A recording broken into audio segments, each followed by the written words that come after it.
Hotel में मिले, न कभी व्हाट्सएप में मिले, न कभी फेसबुक में एक दूसरे को देखा है? कभी कोई कम्युनिकेशन नहीं हुआ और तुम ऐसे कैसे दावा कर सकती हो कि तुम मेरे से प्रेम करती हो? अरे प्रेम करने के लिए कुछ कम्युनिकेशन तो होना चाहिए ना। चलो एक दूसरे को प्रकट रूप से न मिले, लेकिन अप्रकट रूप से फोन में बात कुछ तो होना चाहिए। आज यदि कोई बाप अपने बेटे के पास आकर कहे, बेटा मैंने तेरी मंगनी करा दी है, अब तुम प्रेम करना शुरू कर दो, तो उसमें बेटा पूछेगा तो ना, पिताजी वो कहाँ रहती है? अरे तुम प्रेम करो ना यार। पिताजी मोबाइल नंबर तो प्रेम करो, कहा ना? पिताजी फोटो, अरे प्रेम करो, हवा से प्रेम करूं? प्रेम करने के लिए कुछ तो होना चाहिए ना, मोबाइल नंबर, फोटो, एड्रेस, कुछ तो होना चाहिए।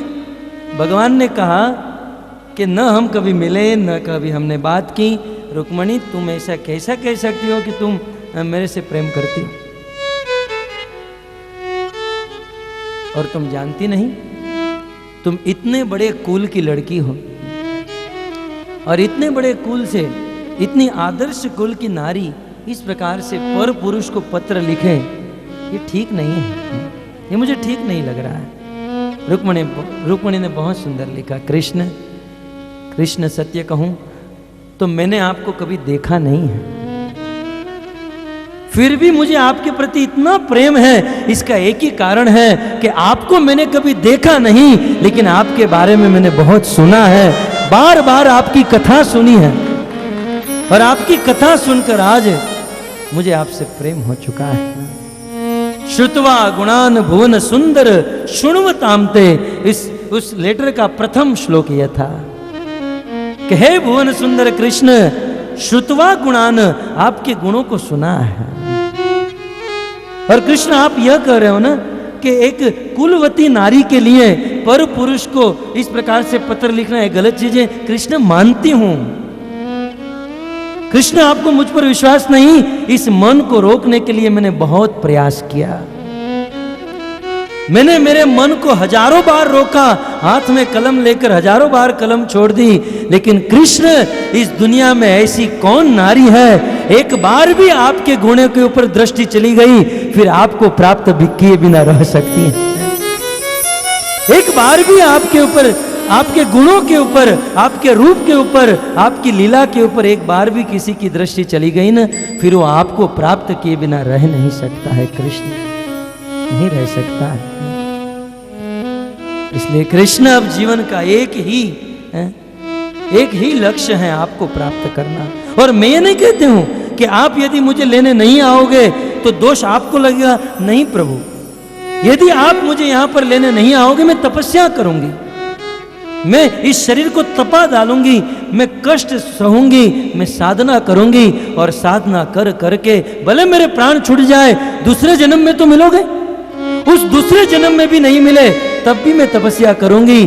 कृष्ण जब तक आप नहीं मिलोगे तब तक आपकी राह देखूंगी और तपस्या करूंगी, परंतु विवाह करूंगी तो मात्र कृष्ण के साथ है।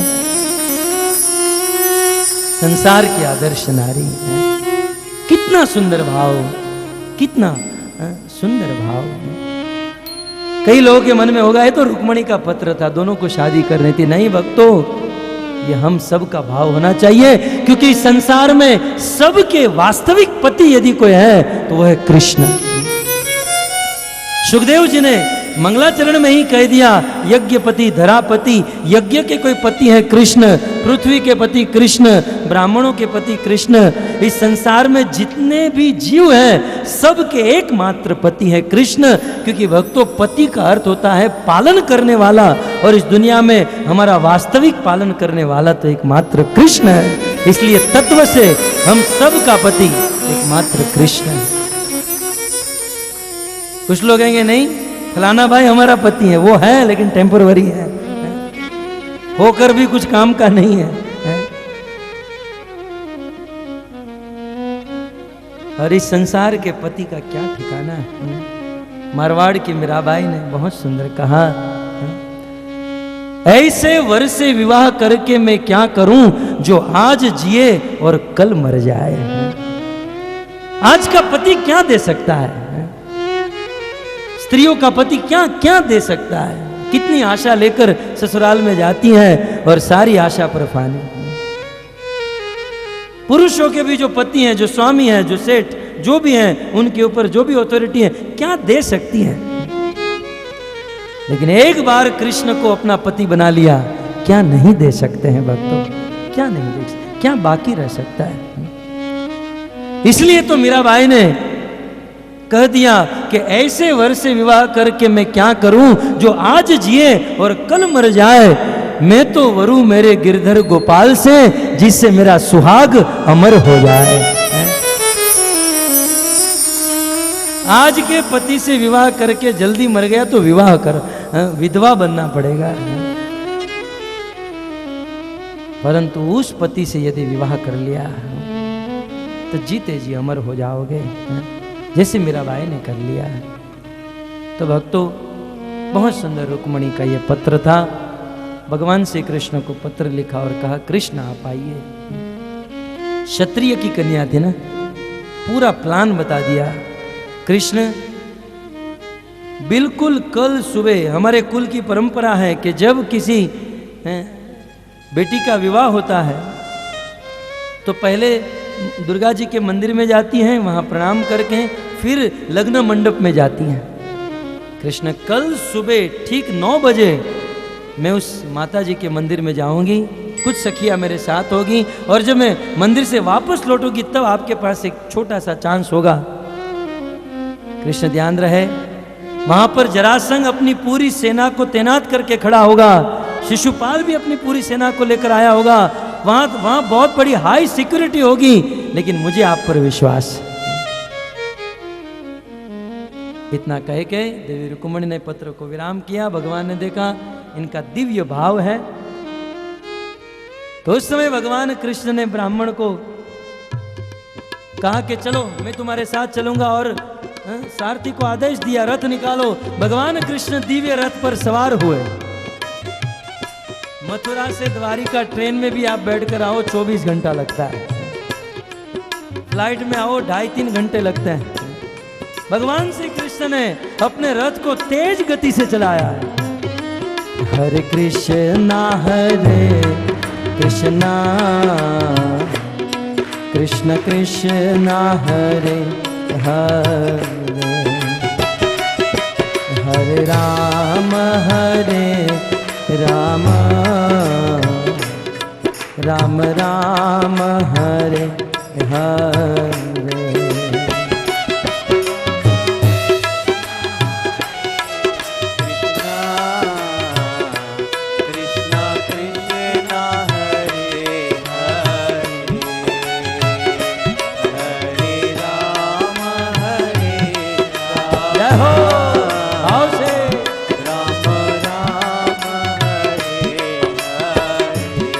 भगवान का विवाह होने जा रहा है। संसार में किसी का विवाह होता है तो कितने गीत गाते हैं। संसार में यदि किसी का विवाह हो और उसमें यदि गीत गाए, मरने के बाद नरक में ही जाना है। भगवान के विवाह में यदि कोई गाता है तो मरने के बाद भगवान के धाम को प्राप्त करेगा। हरे कृष्णा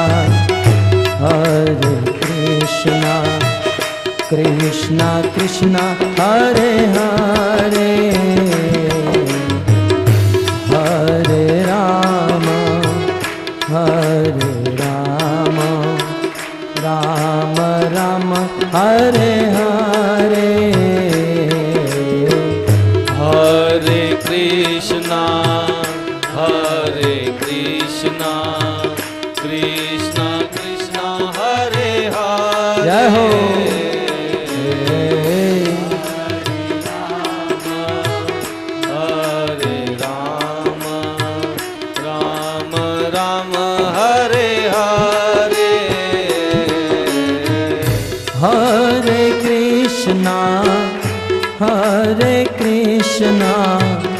कृष्णा कृष्णा हरे हरे, हरे राम राम राम हरे हरे, हरे कृष्णा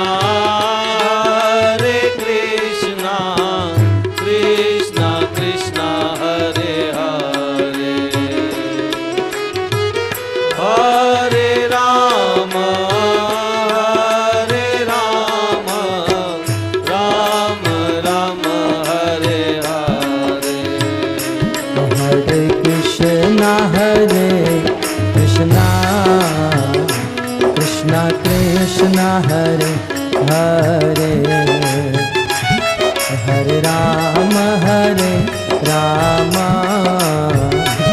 राम राम हरे हरे हरे कृष्णा कृष्णा कृष्णा हरे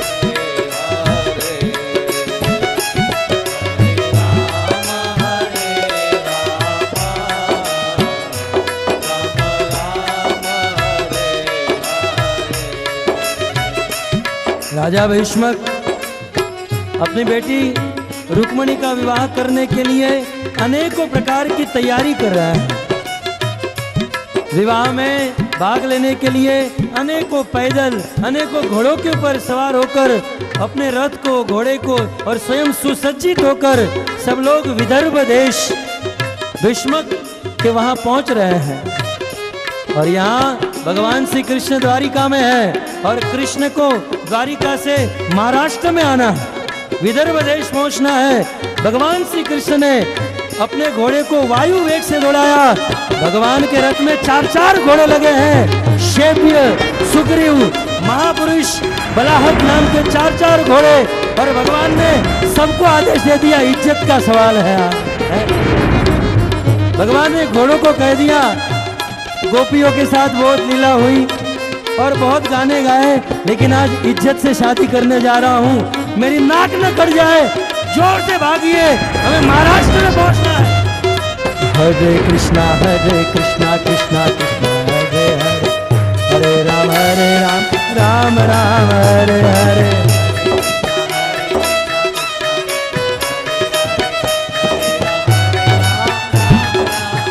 बोलो हरे कृष्णा कृष्णा कृष्णा हरे हरे हरे राम राम राम हरे हरे। हरे कृष्णा कृष्णा कृष्णा हरे हरे हरे राम राम राम।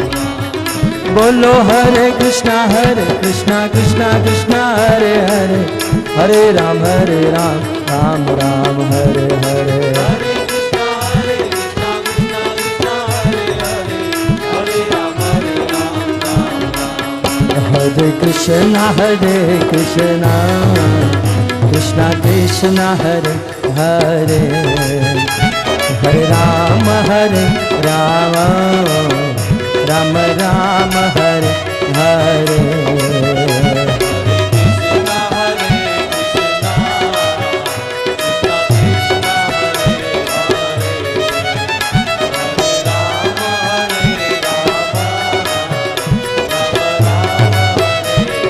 भगवान श्री कृष्ण अपने 4 घोड़ों के साथ उस रथ में सवार होकर केवल एक रात में द्वारिका से महाराष्ट्र में पहुंचे और विदर्भ देश की सीमा में प्रवेश होते ही सबको पता चल गया कि कृष्ण हमारे गांव में आ चुके हैं। रुक्मिणी ने आदेश दे दिया कि हे सेनापतियों, अपने अपनी सेना को तैनात करो, अपने अपने हथियार हाथ में ले लो। और उसी समय कुल परंपरा के अनुसार देवी रुक्मिणी अपने घर से निकली है, देवी माता के मंदिर में अपनी सखियों के साथ सुंदर गीत गाते हुए उस मंदिर में प्रवेश की है। और आज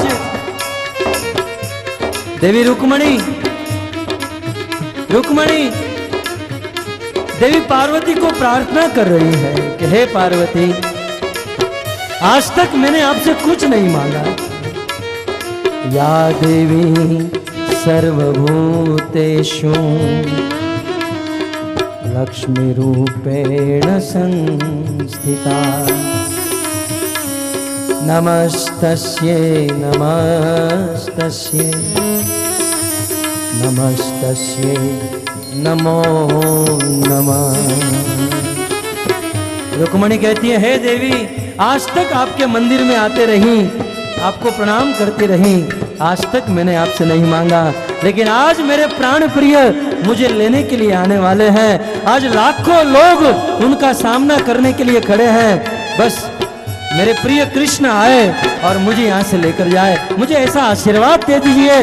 तब तक तो देवी माता के गले से हार माला गिर गई, रुक्मणी को आशीर्वाद मिल गया। हरे कृष्णा हरे कृष्णा हरे हरे, हरे राम राम राम हरे हरे। जय हो, प्रेम से, भाव से। हरे कृष्णा कृष्णा कृष्णा हरे हरे, हरे राम राम राम हरे हरे।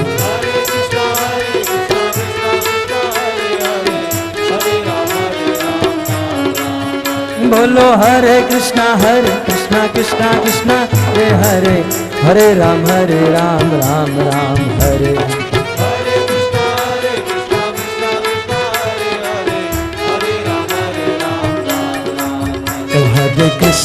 हरे कृष्णा कृष्णा कृष्णा हरे हरे, हरे राम राम राम हरे हरे। जय हो।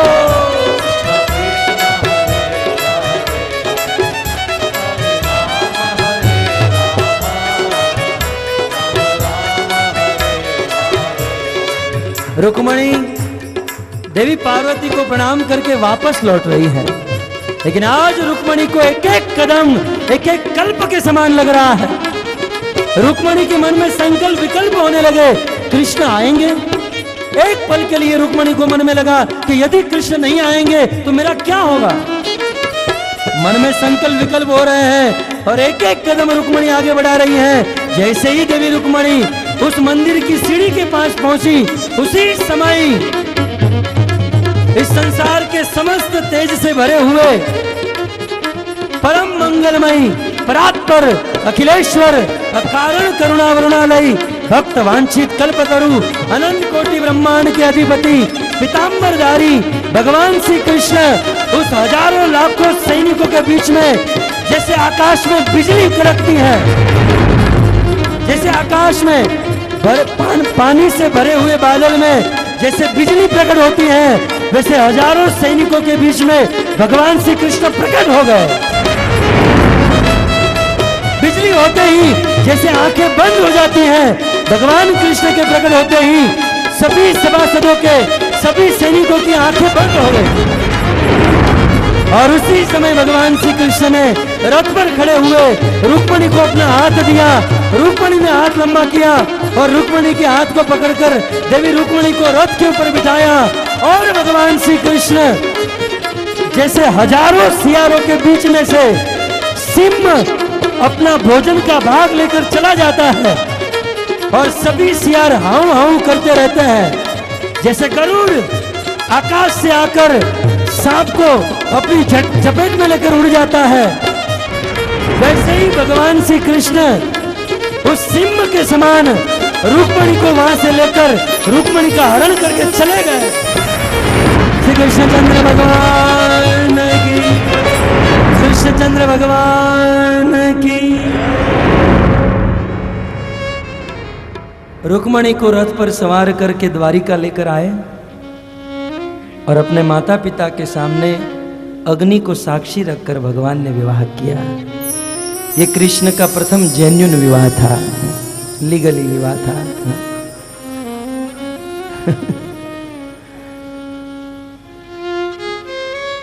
लेकिन भक्तों, इस अवसर में भी यदि हमारे मन में हो कि जैसे भगवान रुक्मणी को लेकर गए, वैसे हमारे अंत समय में कृष्ण जैसे रुक्मणी को लेकर गए वैसे हमें भी लेकर जाए, यदि हमारे मन में ऐसी भावना हो रही हो, यदि हमारे मन में ऐसी इच्छा हो कि जैसे कृष्ण रुक्मणी को अपने धाम में ले गए, वैसे मृत्यु के समय कृष्ण आए और हमें वैकुंठ में लेकर जाए, तो हमें एक ही कार्य करना चाहिए जो रुक्मणी ने किया था। और वह कार्य क्या था? श्रुत्वा गुणान भुवन सुंदर शृण्वताम ते। रुक्मणी ने और कुछ नहीं किया, सुना था, भगवान की कथा को सुना था और सुनने के प्रभाव से भगवान ने रुक्मणी का स्वीकार किया। तो भक्तों, हमारा भी बहुत बड़ा सौभाग्य है कि वहाँ रुक्मणी ने कथा सुनी, भगवान उनको ले गए। यहाँ हम लोग श्रवण करने के लिए आ रहे हैं, और यहाँ श्रवण नहीं, यहाँ तो श्रवणोत्सव है, श्रवण का उत्सव है। बहुत असुर मरेंगे, कटेंगे, शादी भी होगी, जन्म भी होगा, बहुत कुछ होगा, आगे 9 दिन बाकी है। इसलिए चिंता मत करें, अभी वाणी को यहीं पर विराम करता हूँ। आप सबको धन्यवाद देता हूँ, दूर दूर से आए। और भी 9 दिन बाकी है, और भी बहुत सारी जगह यहाँ पर बची है, तो और भी लोगों को लेकर आए और भागवत कथा का लाभ प्रदान करें। हरे कृष्ण।